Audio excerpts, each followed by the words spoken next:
ଆଉ କେହି ସାମ୍ନା କରିପାରିବେନି ବୋଲି ସମସ୍ତେ ଗାଡ଼ି ଭିତରେ ରହିଗଲେ। ହେଲେ ମୁଁ ପ୍ରଥମେ କାହାକୁ ସାମ୍ନା କରିବି? ତମ ସାକୁ ନା ଦିବାକର ମଉସାକୁ? ପଲ୍ଲବୀ ମାନା ମଉସା ନମସ୍କାର। ମଉସା ମଉସା ଏ ମାତା ମଉସା ଆରେ ମା ଦେଖିବ ଆମ ଘରକୁ କିଏ ଆସିଛନ୍ତି? ମିଳନରେ କଥା କୁହ, ମୁଁ ବାହାରେ ଅପେକ୍ଷା। ନାଇଁ ମଉସା, ଆଜି କିଛି ମିଳନରେ କଥା ହବାର ନାହିଁ। ଯାହା ମୁଁ କଥା ହେବି ଆଜି ଏଠି ତମର ଉପସ୍ଥିତ ନିହାତି ଦରକାର। କଥା ହବ ତମମାନଙ୍କ ମଝିରେ ଠିଆ ହେଇ ମୁଁ କି କଥା ହେବି ଯେ ଏଠି ରହିବି? এই সাঙ্গ ভিতরে সেটা তো কথা পারিব না, ও সঙ্গ কথা পারিব না। ଭାବୁଛୁ ଆପଣ ପୁଣି ମୁହଁ ଘରେ କାଇଁ ତୋ ଘରକୁ ଆସିବା କ'ଣ ମତେ କଣ? ନାଇଁ ବାବୁ, ଏତେ ବଡ କଥା କ'ଣ କହିବା ପାଇଁ ମୁଁ ସାହସ କରିପାରିବି? ଆଜି କିନ୍ତୁ ତୋ ସବୁ ଭାବନାକୁ ଶେଷ କରିବା ପାଇଁ ମୁଁ ଏଠିକି ଆସିଛି। ନମସ୍କାର ଅଙ୍କଲ। ଆରେ ପଲ୍ଲବୀ ତୁ? ବହୁତ ଖୁସି ଲାଗୁଛି ତମ ପରିବାର ଭିତରେ ଯଦି ଆତ୍ମତାର ସମ୍ପର୍କକୁ ଦେଖି। ଏବେ କିଛି ଘଟଣା ଦୁର୍ଘଟଣା ଘଟିଗଲା ପରେ ବି ପଲ୍ଲବୀକୁ ଘୃଣା ନ କରି ତୁ ଯେ ଆଦର କରିପାରୁଛୁ, ସେଥିପାଇଁ ମତେ ବହୁତ ଆଶ୍ଚର୍ଯ୍ୟ ବି ଲାଗୁଛି। ନାଇଁ ଅଙ୍କଲ, ଆପଣ ଏମିତି କୁହନ୍ତୁନି।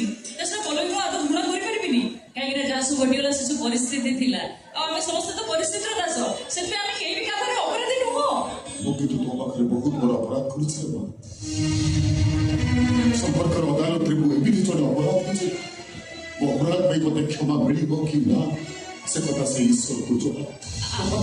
କିଛି ଆଶା ଭରସା ଆଉ ବିଶ୍ୱାସକୁ ସାଥି କରି ମୁଁ ତୋ ପାଖକୁ ଆସିଛି। ଆଜି ମୁଁ ତୋତେ କ୍ଷମା କରିଦେବି।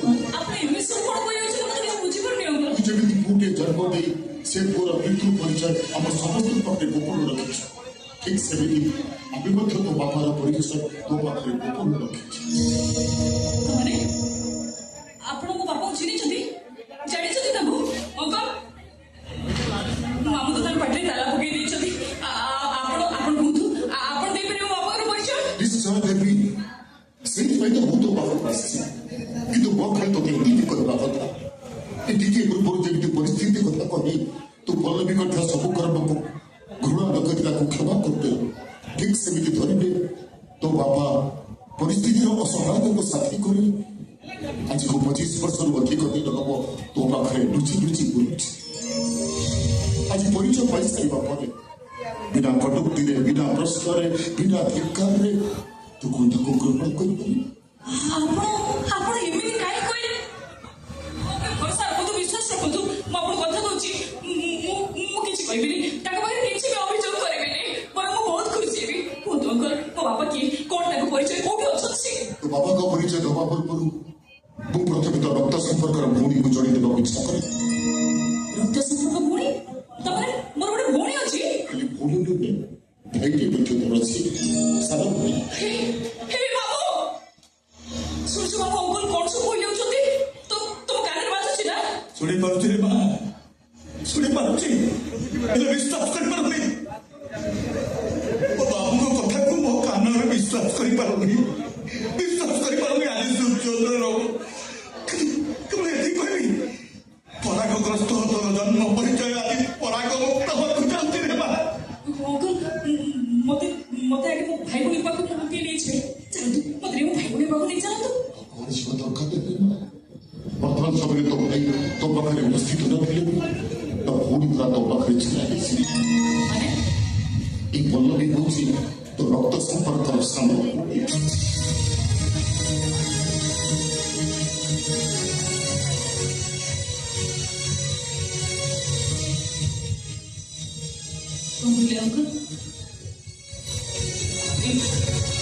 ପଲ୍ଲବୀ, ମୁଁ ମୋ ସାନ ଭଉଣୀ। ମୁଁ ତ ସାନ ଭଉଣୀ, ତାମାନେ ମୋ ବାପା। ମୁଁ ତ ସେ ଅକୃତଜ୍ଞ ଜନ୍ମଦାତା, ନିଜର ମାନ ସମ୍ମାନକୁ ସର୍ବସ୍ୱ କରି ମୁଁ ତୋ ମାଆକୁ ଆତ୍ମହତ୍ୟାର ରାସ୍ତା ଦେଖେଇଥିଲି। ଅର୍ଥ ପ୍ରତିପତ୍ତିର ସମ୍ମୁଖକୁ ଚାବୁଡ଼ି ଧରି ତ ପିତୃ ପରିଚୟକୁ ପଥର ତଳେ ଚାପି ଦେବାକୁ এই ଦିବାକରକୁ ବାଧ୍ୟ କରି ମୁଁ ତାକୁ ନିୟମର ପଶାପାଲିରେ ଛତି ଦେଇଥିଲି।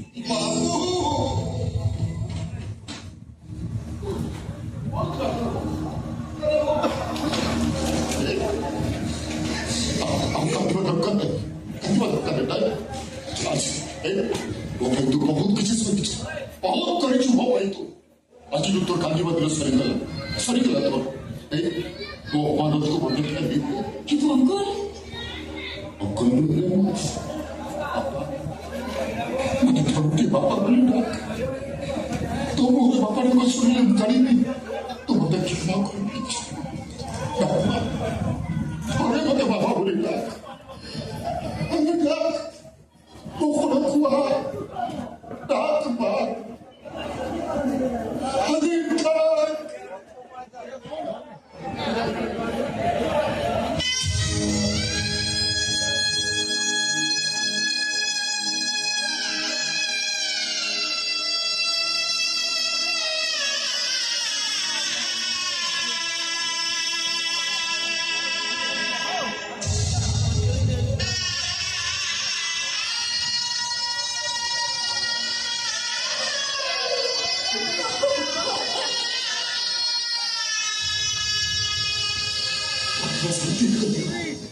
ମୁଁ କରିଥିବା କର୍ମ ପାଇଁ ତୋ ମା ପାଖରେ ମୋତେ ନିଶ୍ଚୟ କ୍ଷମା ମିଳିଛି ଆଜି ଯୋଉ ମୋର ସବୁ ସୁଖ ତୋର ଆଉ ତୋର ସବୁ ଦୁଃଖ ମୋର ମୋ ସାଙ୍ଗରେ ଘରକୁ ଫେରିଛି ଆଉ କାହିଁକି ମନଉଡ଼ା କରୁଛୁ?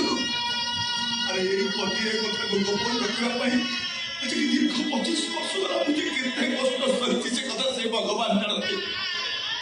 ଆଜି ମୁଁ ବହୁତ ଖୁସି ଏଥିରେ ମୁଁ ଶାନ୍ତିରେ କହିପାରିବି। ମୁଁ ତ କଣ କରିବି? ମୁଁ ଯୋଉ ଅପରାଧ କରିଛି ତାର ପ୍ରାୟଶ୍ଚିତ ମୁଁ କେମିତି କରିବି? କଣ କଲେ ମୋ ବାପାରୁ ମୁକ୍ତି ପାଇବି? ମୁଁ ବି କିଛି କମ ଅପରାଧ କଲିନି ରେ ମା।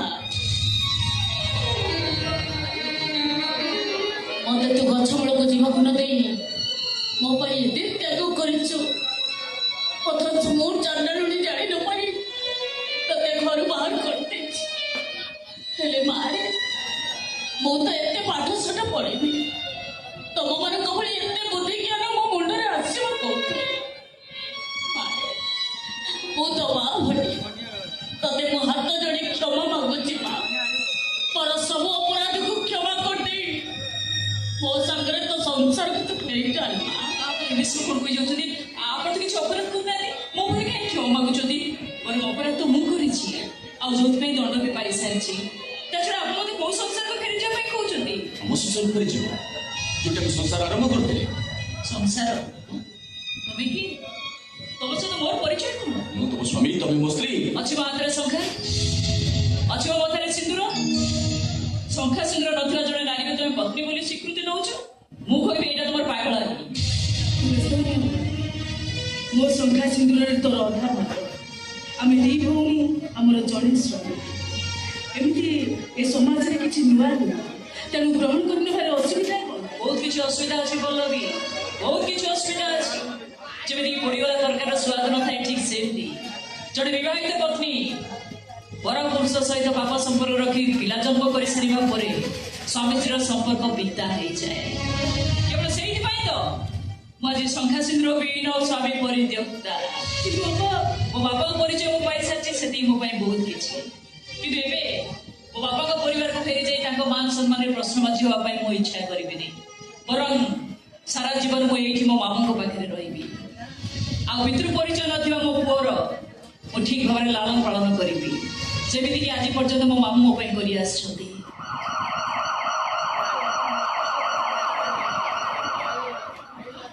ପୋଲିସ ଏଠି ଆସିଲା।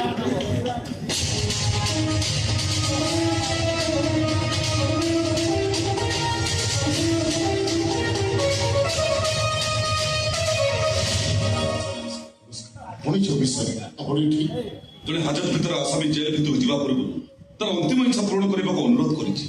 ସେ ଜଣକୁ ଦେଖା କରିବାକୁ ଚାହୁଁଛି। ଏଠି ସେ କାହାକୁ ଦେଖା କରିବାକୁ ଚାହୁଁଛି? ସେ ହେଉଛନ୍ତି ତମସା ଦେବୀ। କଣ କହିଲେ ଥାନା ବାବୁ?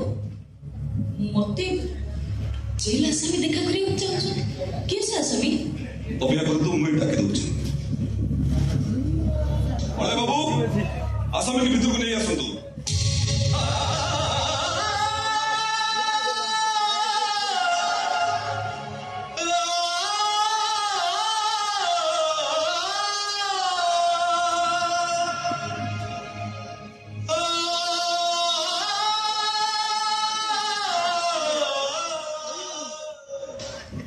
ମୋର ନମସ୍କାର।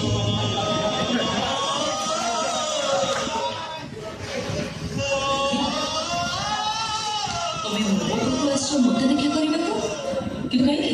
କାହିଁକି ଏ ଦୁନିଆର ଘର ନଥିଲା, ନିଜର କେହି ନଥିଲେ। ଆସ୍କା ଫାଟିଥିଲା ତା ଜୀବନ ସଙ୍ଗେ, ହେଲେ ଆଜି ଯେତେବେଳେ ସଂସାର ହେଇଗଲା, ସମ୍ପର୍କ ତିଆରି ହେଇଗଲା, ତେଣୁ ଭାବିଲି ଜେଲ୍ ଯିବା ପୂର୍ବରୁ ସେ ସମ୍ପର୍କକୁ ଏ ସମାଜରେ ପରିଚିତ କରେଇ ଦେଇ ଜଣେ ଦରଦୀ ମଣିଷ ପାଖରୁ ସବୁଦିନ ପାଇଁ ବିଦାୟ ନେଲି। ଦରଦୀ ମଣିଷ? କିଏ ମୁଁ? ତୁ ଲୋକ କିଏ? ତୋ ଜନ୍ମରେ ଦୁନିଆର କିଏ ଅଛି ବୋଲି? କିନ୍ତୁ କୋଉ ସମ୍ପର୍କକୁ ଆଧାର କରି ତମେ ଦୁନିଆରେ ମୋତେ ପରିଚିତ କରେଇବ? ଯୋଉ ସମ୍ପର୍କ ପାଇଁ ତୁ ଏ ସମାଜରେ କଳଙ୍କର ବୋଝକୁ ମୁଣ୍ଡେଇଛୁ, ସେ ବୋଝକୁ ମୁଁ ମୁଣ୍ଡେଇଦେବି। ଯୋଉ ଗୋପନ ସମ୍ପର୍କ ପାଇଁ ତୁ ଚରିତ୍ରହୀନର ସାର୍ଟିଫିକେଟ ପାଇଛୁ, ତତେ ମୁଁ ଚରିତ୍ରବତୀ ସଜେଇ ଦେବି। କିନ୍ତୁ ସତ୍ୟକୁ ଉନ୍ମୋଚନ କରି ସତ୍ୟକୁ ଉନ୍ମୋଚନ କରି ସମସ୍ତଙ୍କ ଅବଗତି ନିମନ୍ତେ ମୁଁ ସମସ୍ତଙ୍କୁ ଏହା ଜଣାଇ ଦେବା ପାଇଁ ଚାହିଁକି ମୁଁ ଏ ତମ ସହିତ ମନେ ମନେ ଭଲ ପାଉଥିଲି, ଆମେ ଏଇ ସଂସାର କରିବି ବୋଲି ଚାହୁଁଥିଲି। କିନ୍ତୁ ଏ ମାମୁଁ ଭାଣିଜୀ ଦି ଜଣ ଯାକ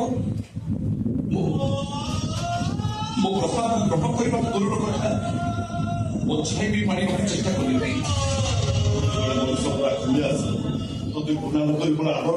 ସେଇଥିପାଇଁ ଆଜ୍ଞା ଦୀପକ ବାବୁ ଘରେ ନଥିଲା ବେଳେ ତାଙ୍କୁ ଘରେ ପଶି ମୁଁ ତମ ଘରେ ଇଜ୍ଜତକୁ ଅପହରଣ କରିଥିଲି। ତମ ସହିତ ପୁଅକୁ ଜନ୍ମ ଦେଇଛି, ତାର ବାପା ହଉଛି ମୁଁ।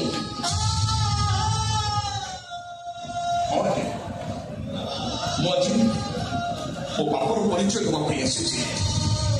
ମୁଁ ଜାଣିଛି ଯେହେତୁ ମୋର ମୁକୁଳିବାର ନାହିଁ, ତେଣୁ ମୋ ପୁଅକୁ ମୁଁ ବାପ ପରିଚୟ ଦେବା ପାଇଁ ଆସିଛି। ତମ ସହ ଯଦି ପାରିବ କି ମୋତେ କ୍ଷମା କରିଦ, ଆଉ ଭାବିବାକୁ ଗୋଟେ ମୂର୍ତ୍ତିପତ୍ର ଜାତି ପାଇଁ ଏତିକି ହେଉଛି ତାର ଶେଷ ଇଚ୍ଛା।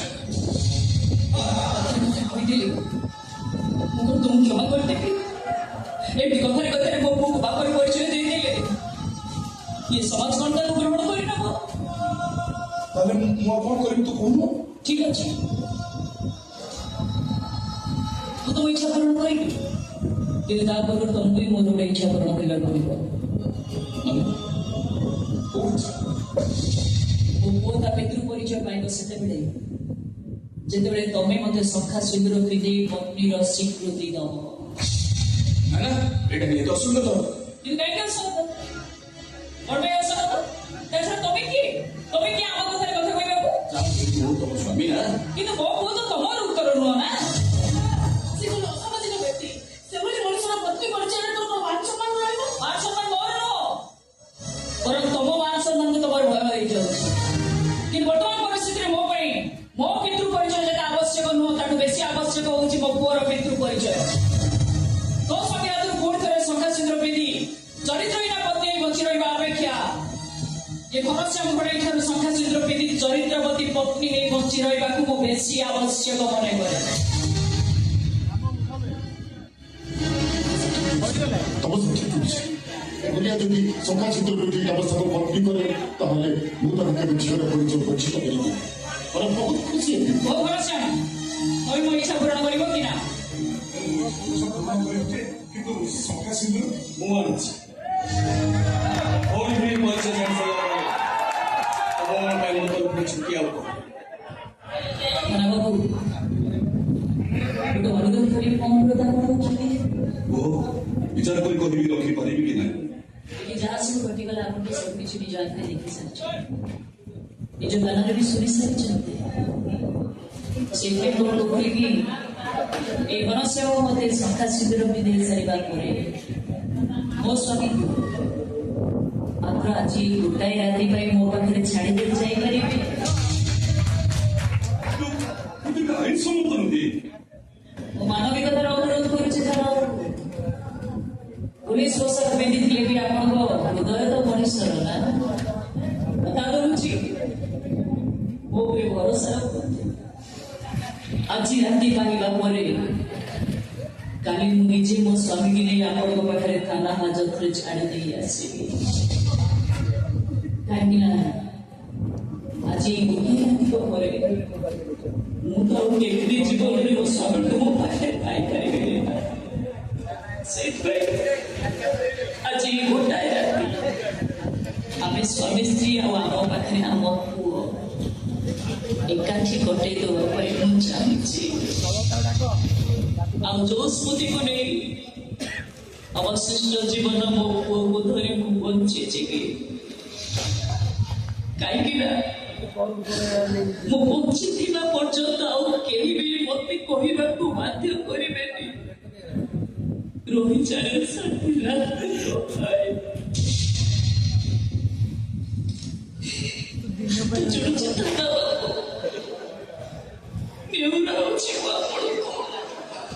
ଆଜି ଗୋଟାଏ ରାତି ମୋ ସ୍ୱାମୀକୁ ମୋ ପାଖରେ ରହିବାକୁ ଦିଅନ୍ତୁ ମୁଁ ଆପଣଙ୍କ ଗୋଡ଼ ତଳେ ପଡୁଛି ଦୟା କରନ୍ତୁ ମତେ ଦୟା କର ମୁଁ ବି ଆପଣଙ୍କୁ ଅନୁରୋଧ କରୁଛି ଅଫିସର ଆପଣ ବୁଝିବାର ଅନ୍ତିମ ଇଚ୍ଛା ପୂରଣ କରନ୍ତୁ ଯଦି କରିବେ ଘୁନିଆ ପାଇଁ ମୁଁ ଭଳି କିଛି ଦରକାର ନାହିଁ ସାର୍ ଦୁନିଆ ତ ନିଜେ ସରେଣ୍ଡର କରିଛି ସେ କୁଆଡେ ଚାଲିଛି ବୋଲି ସେ ବିଶ୍ୱାସ ମୋର ଅଛି କିନ୍ତୁ ମୁଁ ଏଠି ଉପସ୍ଥିତ ଥାଇ ଏତିକି ଅନୁଭବ କଲି ଏଠି ଖରାପ ମଣିଷ କେହି ନୁହନ୍ତି ଏଠି ସମସ୍ତେ ଭଲ ମଣିଷ ଆଜିଠାରୁ ଆମେ ସମସ୍ତେ ଭଲ ମଣିଷର କର୍ତ୍ତବ୍ୟ କରିବା ବଳେ ବାବୁ ସାର୍ ଦୁନିଆ ହାତରୁ ହ୍ୟାଣ୍ଡକପ୍ ଖୋଲିଦିଅ ୟେସ୍ ସାର୍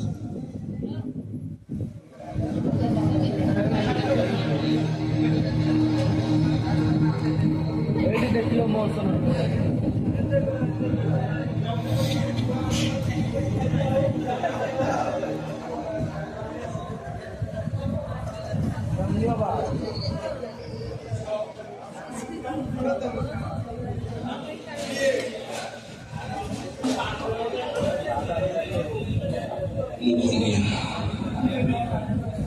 ଘରେ ଘର ଅଛି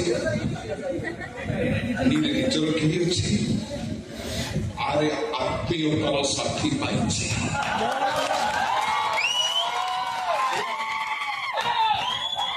ଯାହା ବି ହଉ ଗୋଟାଏ ରାତି ପାଇଁ ହଉ ପଛେ ଶେଷରେ ସାଥୀଟିକୁ ଆବଶ୍ୟକ ମନେ କଲୁ ନା ଏହି ରାତି ପରେ ପାଇଯିବ ସରିଯିବ କଥା ଆଉ କେବେ ବି ମୁଁ ତତେ ବାଧ୍ୟ ମୁଁ କିନ୍ତୁ ଆଜି ତମକୁ ନେଉରାଇ କହୁଛି ରହିଯାରେ ସାଥୀ ଆଜି ରାତିକ ପାଇଁ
Thank you.